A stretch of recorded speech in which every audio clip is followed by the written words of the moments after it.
Gold buyers, మీ కష్టాల్లో నమ్మకమైన మీ ఆత్మీయ నేస్తం.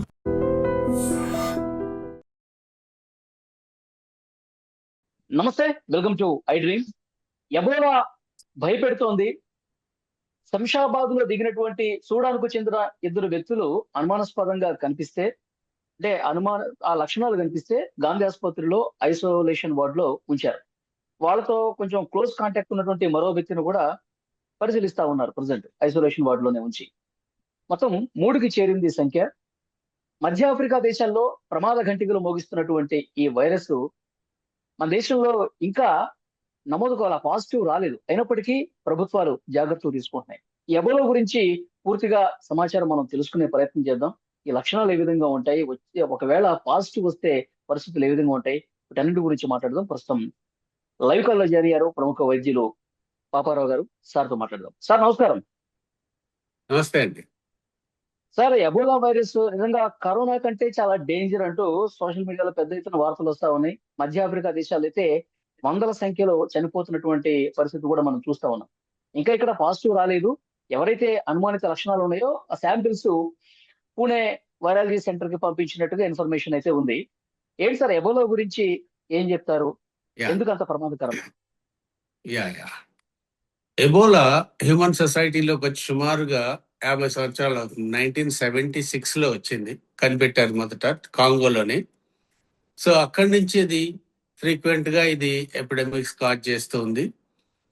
ముఖ్యంగా ఇది మనిషి శరీరంలోకి ఎలా ఎంటర్ అవుతుందంటే, అంతకుముందు ప్రైమరీ హోస్ట్ ఫ్రూట్ బ్యాట్స్ అని, అందులో ఇది మ్యూటేషన్ చెంది ఈ విరులెంట్ ఆర్గానిజం గా మారి ఇది హ్యూమన్ సొసైటీలోకి వచ్చింది. వచ్చిన తర్వాత ఇది మోస్ట్ కామన్ ట్రాన్స్మిషన్ ఏంటంటే, ఒక ఇన్ఫెక్టెడ్ మనిషి నుంచి మిగతా వాళ్ళకి, అంటే మిగతా వైరస్ డిసీజెస్ అన్ని లైక్ కోవిడ్ కానీ మిగతా ఎట్లా స్ప్రెడ్ అవుతాయో అట్లా. అయితే డెంగ్యూ డిఫరెంట్. డెంగ్యూ ఒక పేషెంట్ నుంచి ఇంకొక వ్యక్తికి రాదు, అది వ్యక్తి నుంచి దోమకి, దోమ నుంచి వ్యక్తికి. బట్ ఇది ఇలా కాదు, ఒక పేషెంట్ ఒక సెలైవా కానీ బ్లడ్ కానీ అట్లాగే టచ్ చేసిన సర్ఫేసెస్ కానీ ఏదైనా సరే దానివల్ల ఇన్ఫెక్షన్ శరీరంలోకి వెళ్ళి సుమారుగా 8 నుంచి 10 రోజుల్లో ఇది వ్యాధిని కలుగజేసే అవకాశం ఉంది. ఒక్కొక్కసారి రేరుగా 2 నుంచి 20 రోజుల వరకు, ఒక్కొక్కసారి 2 రోజులకే వచ్చేయచ్చు, ఒక్కొక్కసారి 20 రోజులు కూడా సిమ్టమ్స్ రాకపోవచ్చు శరీరంలో ఉండి. అది మన ఇమ్యూనిటీ స్టేటస్ ని బట్టి, వాటిని బట్టి ఉంటుంది. అంటే సార్ ఇప్పుడు సిమ్టమ్స్ లేకపోయినా ఉంటే కనుక పాజిటివ్ వస్తుందా? సిమ్టమ్స్ లేకపోయినా ఉంటే మనం టెస్ట్ చేయగలిగితే పాజిటివ్ వస్తుందండి.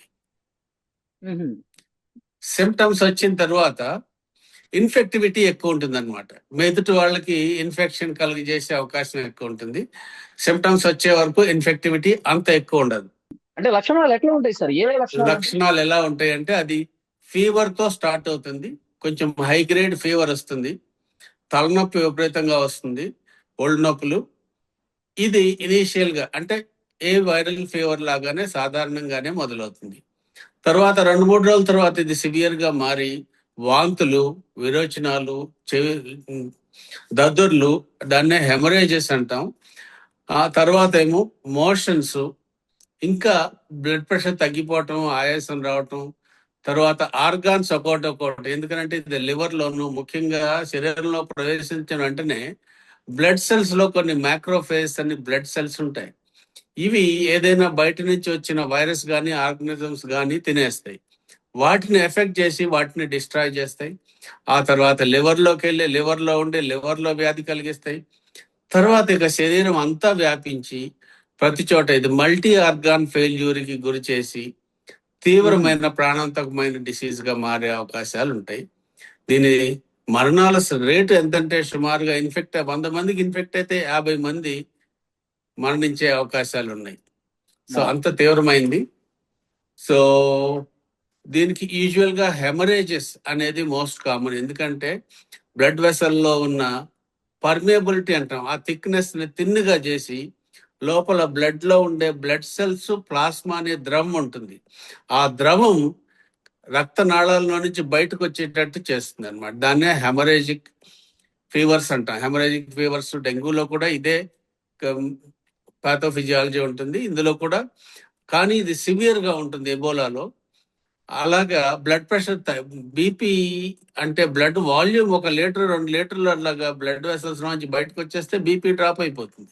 బీపీ డ్రాప్ అయితే ఏ ఆర్గాన్స్ కి అయితే బ్లడ్ సప్లై అందాలో ఆ ఆర్గాన్స్ ఫెయిల్ అవుతాయి. ఈ విధంగా మల్టీ ఆర్గాన్ ఫెయిల్యూర్ తో ప్రమాదం, షాక్ లోకి వెళ్ళే అవకాశం ఉంది. షాక్ లోకి వెళ్ళిన తర్వాత సరైన ట్రీట్మెంట్, సరైన ఇది తీసుకోకపోతే ప్రమాణం, మరణాలు సార్ సంభవించే ఇంతకుముందు మీరు అవకాశం ఎక్కువ అన్నారు ఉంటుంది. లక్షణాలు కూడా ఒక్కో సందర్భంలో కనిపించకపోవచ్చని. ఇప్పుడు అనుమాని అనుమానించడానికి ప్రధాన కారణం ఏంటంటే వాళ్ళకి ఏదో కొద్దిగా లక్షణాలు ఉంటేనే అనుమానిస్తారు, వెంటనే టెస్టులు చేపిస్తారు, ఆ టెస్టులో పాజిటివ్ వచ్చిందా నెగిటివ్ వచ్చిందో చూస్తారు. అసలు లక్షణాలే కనిపించకపోతే వాళ్ళు ఇంకా ఆ జన సమర్థంలో తిరుగుతూనే ఉంటారు, రెగ్యులర్ తమ వర్కులు చేసుకుంటూనే ఉంటారు. అప్పుడు అది పెరిగే అవకాశం ఉంటుంది కదా సార్. దీన్ని ఎట్లా మరి గుర్తించాలి? ఖచ్చితంగానండి. అంటే మనం కాంటాక్ట్ సర్వైలెన్స్ అంటాం. ఇప్పుడు మనకి ఎవరైతే పేషెంట్ సుడాని వచ్చారో 15 రోజుల క్రితం వాళ్ళు ఉగాండా వెళ్ళారు, where there is lot of infection. అట్లాగే ఇంకొక చోటకి వెళ్ళి ఉండొచ్చు మనకు తెలియకుండా, లేదా పేషెంట్ ని కలిశారా లేదా కూడా తెలియదు. కానీ ఇప్పుడు ఏమి కన్ఫర్మ్ చేయలేము, చాలా మందికి వైరల్ ఫీవర్స్ కూడా రావచ్చు. కానీ ఈ వైరస్ ని మనం శరీరంలో నుంచి ఐసోలేట్ చేయొచ్చు. ఒక పాలిమరేజ్ చైన్ రియాక్షన్ టెస్ట్ అని PCR టెస్ట్ ఉంటుంది. ఆ టెస్ట్ ద్వారా, రియల్ టైం టెస్ట్ అది, ఆ టెస్ట్ ద్వారా వైరస్ ని ఐసోలేట్ చేసి అది ఉందా లేదా నిర్ధారించవచ్చు, లేకపోతే రూల్ అవుట్ చేయొచ్చు. సో సిమ్టమ్స్ చాలా మందికి ఉండొచ్చు. సిమ్టమ్స్ ఉన్నందువల్ల మనం ఖచ్చితంగా చెప్పలేము అనమాట. అయితే సిమ్టమ్స్ ఉన్నప్పుడు, ఆ కాంటాక్ట్ సోర్స్ ఉన్నప్పుడు, ఫలానా దేశానికి వెళ్ళారు, నిజంగా అక్కడ ఏదైనా పేషెంట్ తో కలిశారో లేదో ఇంకా ఉంటే ఇంకా ఎక్కువ సస్పిషన్ లెవెల్. సో వాళ్ళని సుమారుగా ఈ రిపోర్ట్ వచ్చే వరకు కూడా క్వారంటైన్ లో పెట్టాలి. ఎందుకనంటే ఆ వైరస్ ఒకసారి శరీరంలోకి వెళ్ళిన తర్వాత దాన్ని గుర్తించే అవకాశం ఉంది. సిమ్టమ్స్ లేకపోయినా కూడా, సిమ్టమ్స్ ఉన్నా కూడా. ఒకవేళ సిమ్టమ్స్ ఉంటే ఇనీషియల్ గా టెస్ట్ లో దాన్ని ఈక్వివోకల్ అంటాం. అటు ఇటు కాకుండా టెస్ట్ వచ్చినట్లయితే మళ్ళీ ఒక 3 to 5 days ఆగి క్వారంటైన్ కంటిన్యూ చేసి మళ్ళీ టెస్ట్ రిపీట్ చేయాల్సి ఉంటుంది.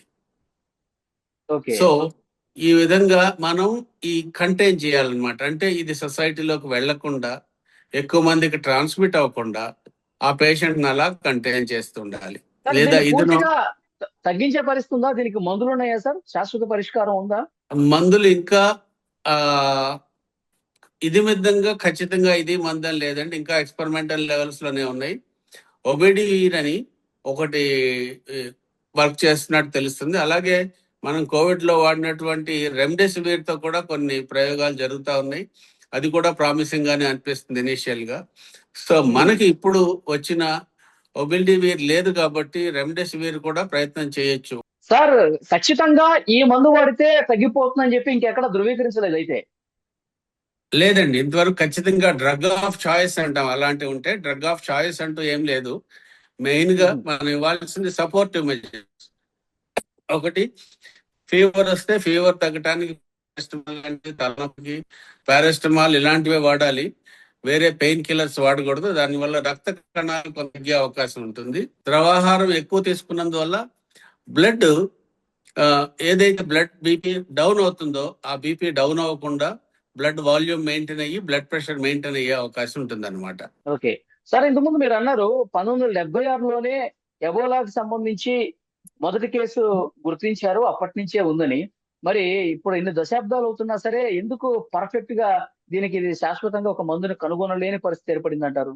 అంటే దానికి ఉన్న శాస్త్రజ్ఞులు, అలాగే దానికి ఉన్న ఫోకస్ ని బట్టి, ఇంపాక్ట్ ని బట్టి ఉంటుందండి సొసైటీలో. ముఖ్యంగా కొన్ని ఏరియాల్లో అయితే ఇదే ఎబోలా వేరే కంట్రీలో వచ్చింటే వేరే రకంగా ఉండే అవకాశం ఉంటుంది. ఇది సోషల్ ఇన్ఈక్వాలిటీకి సంబంధించిన కొన్ని అంశాలు ఉంటాయి అందులో.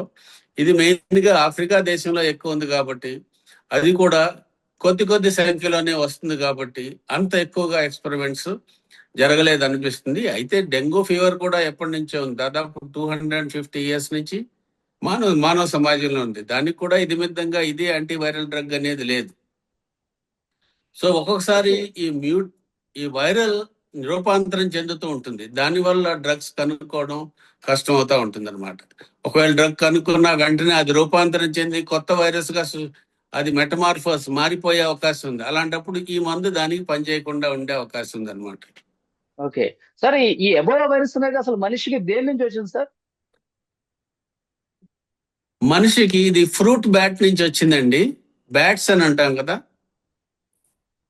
సో ఈ ఫ్రూట్ బ్యాట్ లో ఇది మామూలు వైరస్ వెళ్ళి ఎబోలాకు సంబంధించిన వైరసే. ఈ ఫ్రూట్ బ్యాట్ లో ఇది తీవ్రమైన వైరులెంట్ ఆర్గానిజం గా రూపాంతరం చెంది అక్కడి నుంచి మనిషికి వచ్చింది అనమాట. అక్కడి నుంచి మనిషి సొసైటీలో అది ఆ సైకిల్ రన్ అవుతూ ఉంది. మనిషి ద్వారా ఇంకో మనిషికి, పేషెంట్ ద్వారా ఇంకో పేషెంట్ కి. ఓకే, సో సార్ ఇంకా హైదరాబాద్ కి వస్తున్నటువంటి ఎవరైతే ఆఫ్రికా కంట్రీస్ నుంచి వస్తారో వాళ్ళని అందరినీ కూడా అక్కడ శంషాబాద్ ఎయిర్పోర్ట్ లో స్క్రీనింగ్ అయితే ఉంది. ఏ చిన్న అనుమానం వచ్చినా గాంధీ హాస్పిటల్ కి షిఫ్ట్ చేస్తా ఉన్నారు. ఇంకా ఇక్కడ మనకి రెగ్యులర్ గా ఎలాంటి జాగ్రత్తలు తీసుకోవాల్సినటువంటి అవసరం ఉంది, ఏం చెప్తారు? ముఖ్యంగా కాంటాక్ట్ సోర్స్ అండి. ఎవరైనా కాంగో నుంచి కానీ యుగాండా నుంచి కానీ అలా వస్తున్నప్పుడు క్వారంటైన్ లో ఉంచి ఖచ్చితంగా విధిగా టెస్ట్ చేసినట్లయితే ఎవరికైనా ఇన్ఫెక్షన్ ఉన్నా వాళ్ళకి పూర్తిగా ఆపేసే అవకాశం ఉంటుంది.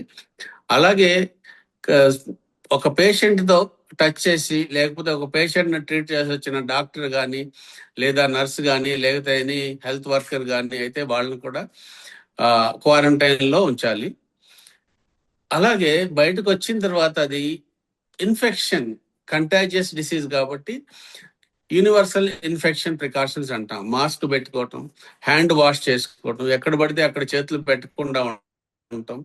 సో ఫ్రీక్వెంట్ గా హ్యాండ్ శానిటైజర్ తో చేసుకోవటం. ఎవరికైనా సిమ్టమ్స్ ఉన్నట్టయితే వాళ్ళు వెంటనే హెల్త్ అథారిటీకి రిపోర్ట్ చేసినట్లయితే ఆ సిమ్టమ్స్, ముఖ్యంగా ఈ ట్రావెల్ చేసి వచ్చిన వాళ్ళు కానీ ఇంటర్నేషనల్ ట్రావెల్ కానీ అయినప్పుడు ఇలాంటి సిమ్టమ్స్ ఉన్నప్పుడు వాళ్ళు విధిగా ఐసోలేట్ చేసుకుని హెల్త్ అథారిటీస్ కూడా ఇన్ఫర్మేషన్ ఇచ్చినట్లయితే వెంటనే దాన్ని శాంపుల్స్ తీసి దాన్ని నిర్ధారించటమో రూల్ అవుట్ చేయటమో జరుగుతుంది. దాని ద్వారా వాళ్ళు కూడా ఫ్రీ అవుతారు.